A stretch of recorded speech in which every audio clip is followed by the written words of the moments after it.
The Selfish Path to Romance. Download Chapter 1 for free at drkenner.com and at amazon.com. There.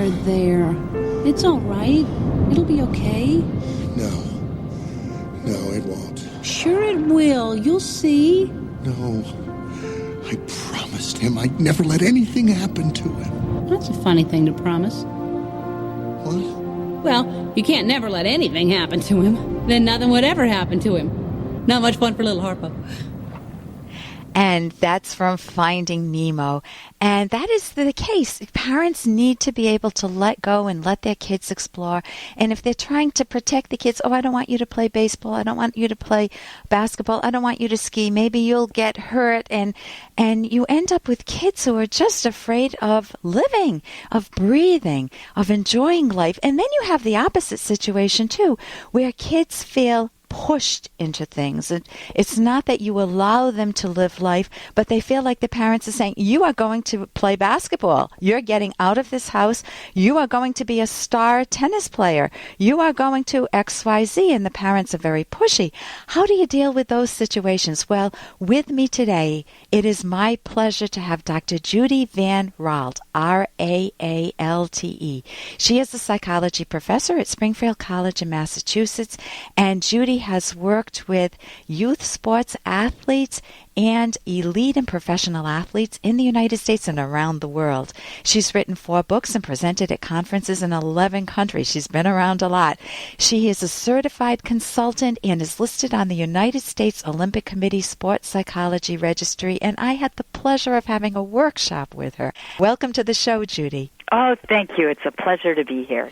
So sometimes parents don't have a hands-off approach, but instead they push their kids. They just feel that their kids have to be involved, and the kids feel the pressure from the parents. Sometimes they feel it from their peers.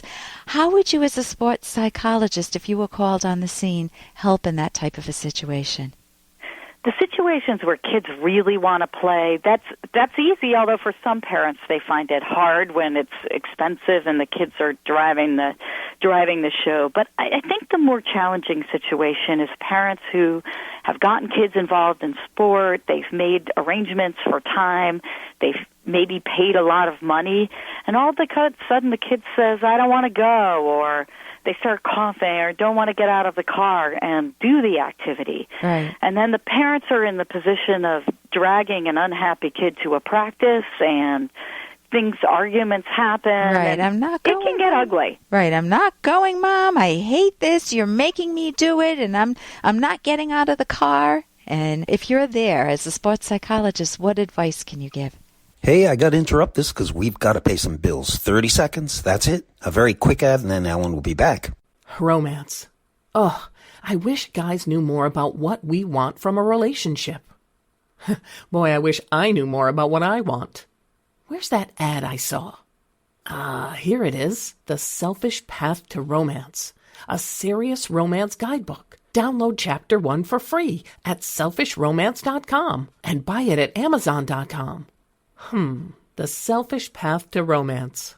That is interesting. Right, I'm not going, Mom. I hate this. You're making me do it, and I'm not getting out of the car. And if you're there as a sports psychologist, what advice can you give? Well, I think parents need to do a little thinking about the situation. Sometimes kids are just having a tough week. Maybe there's a lot of work at school. Maybe something happened between the coach and the players or among kids on the teams. And there's just a need for a little bit of time out or time off or a conversation. But in other cases, maybe the kid really doesn't want to be involved in that activity.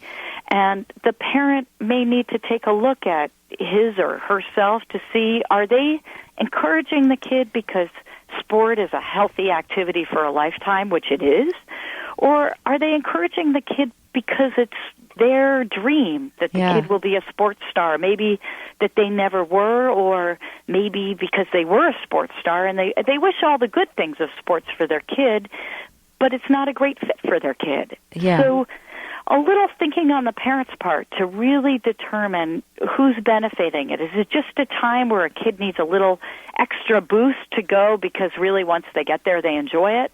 Right. Or is it the parent's own thing? figuring that out can be very helpful.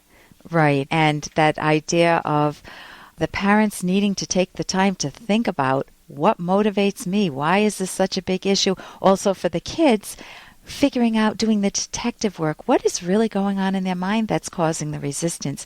I want to mention that you have written a book for kids. You, along with Al Pettipas and Judy Vanraalte, and it's called Rudy's Secret Cap. And I read it, and I immediately thought of several moms that I work with who would love this book for their kids because it helps their kids participate in sports being very kind to themselves. Not that it was kind to the parent too, but to the kids. And I want to read just one thing from the book, and then you can take it from there and talk a little bit about the book. But when I was 8 years old, I got a baseball glove for my birthday. I was so happy that I couldn't wait to try it out. And you see the picture of a little kid holding the baseball glove, sitting on Dad's lap. And then the next page, I ran to the park, and Carlos picked me to play on his team. When it came my turn to bat, I struck out. Next time up, I struck out again. The older kids started laughing at me. I got so mad I threw my glove and took off for home. And you helped the kid in the book. So tell us about Rudy's Secret Cap.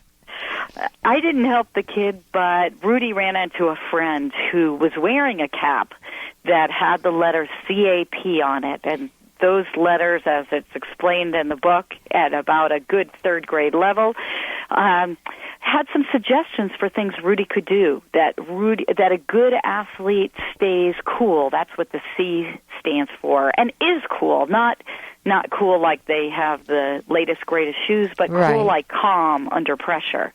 And that a great athlete will, is ask for help. So asking for help is a smart thing to do. And a lot of adults have problems asking for help and being cool. That's for sure. Yeah. And then P is for being positive and also for playing your best. So going out there and trying hard and giving it another try, being positive even if you strike out, that can be another important step. And at the end of the story, we find out that Rudy decided to go back and give it another try, although he also practiced hard before he went back out to join Carlos and the guys on the baseball field.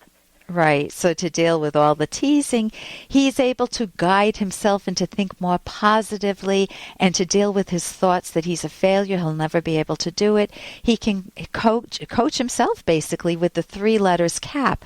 Now, when I went to the conference that you spoke at, the workshop that you gave actually, you talked about having older, is it high school students or college students read this to third graders or to younger kids?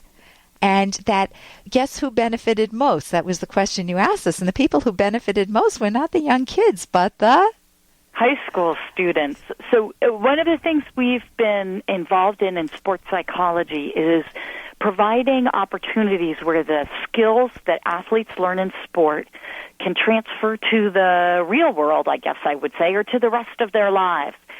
Sometimes athletes, although they might be ahead of their peers when they're kids and opportunities to travel and compete and do exciting things, as they get older and other students explore careers and have lots of time to do other interesting things, a lot of athletes are at practices and games and don't have those experiences in leadership roles. Right. So we found that having these student athletes come into schools and read it to the kids, connect with other kids, give them a chance to see themselves as leaders, professionals. But it helped them to gain the skills for themselves that are in this wonderful little book. And sometimes reading a child's book helps us as adults. So it's a timeless book. I highly recommend it.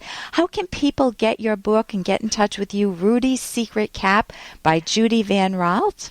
The best way to do it is to send an email to info@vbvideo.com. That's V as in virtual, B as in brands.com, and we can get you information about how to order one book or a group of books, and info@vbvideo.com. Okay, and I recommend them for all parents who have kids on teams, and I think the parents themselves will learn when they read the book to the kids. Thank you so much for joining us today, Judy.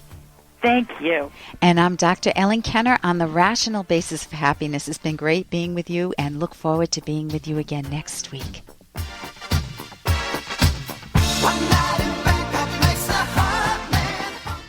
For more Dr. Kenner podcast, go to drkenner.com and please listen to this ad. Here's an excerpt from The Selfish Path to Romance, the Serious Romance Guidebook by Drs. Kenner and Locke. It's important to tell your partner that you love them and express why. This keeps the relationship from going stale. There is no limit to the number of times or ways you can say, I love you, provided you genuinely feel it, and provided you routinely back it up with actions consistent with your feelings of love. Don't fall into the trap of the tough guy actor whose movie wife complains that he never says he loves her, and he replies gruffly, well, I married you, didn't I? And don't fall into the trap of repeatedly saying, I love you, in a rote mechanical manner without ever giving any reasons. Author Susan Jeffers recommends this romantic way of expressing what your partner means to you. Thank you for being in my life. And we can add to this comments such as, I love it when you do that, or I love it when you say that. You can download Chapter 1 for free by going to drkenner.com, and you can buy the book at amazon.com.